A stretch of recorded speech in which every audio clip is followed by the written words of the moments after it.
Well, Rosa, just before her marriage to Spencer Clark, purchased this property in 1932, and they were inspired to open it to artists of a wide variety. They provided working studio space for the artists, but they also provided living accommodation and even meals. They expanded to bring guests here so that they would provide even a market for the art that these artists were producing. Wanted it to be the guild of all arts in the European sense, where artists came here to learn their craft.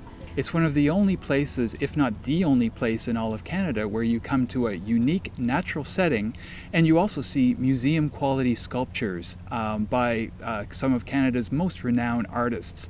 And it's amazing to have the opportunity to see them up close and really up close and personal in a setting that is unique in all of Canada. It's 88 acres of Carolinian forest on top of the unique Scarborough Bluffs, which is one of the most studied geological structures in the entire world.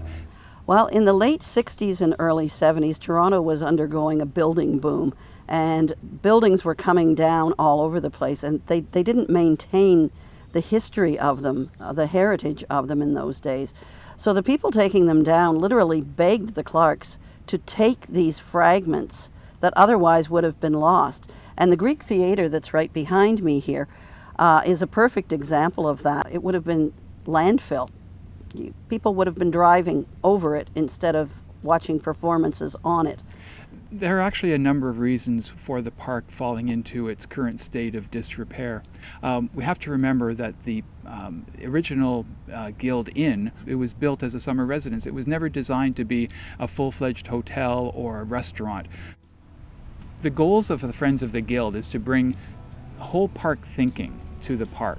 It's important to collaborate with everyone who's a stakeholder with the park. There are stories here, there are artifacts here that really are important to Canada as a whole. And one of the things that the Friends of the Guild Park would like to do is first protect these grounds for the future, and also to ensure that it's managed to its utmost potential. It really is a world-class facility. The city has a whole cultural precinct plan where it anticipates taking Spencer's former office facilities and revamping it to provide studio space and bring artists back to the park. Unfortunately, this seems to have been delayed, but that was the plan, and it's quite well documented, and we certainly look forward with eager anticipation to having artists once again in the park.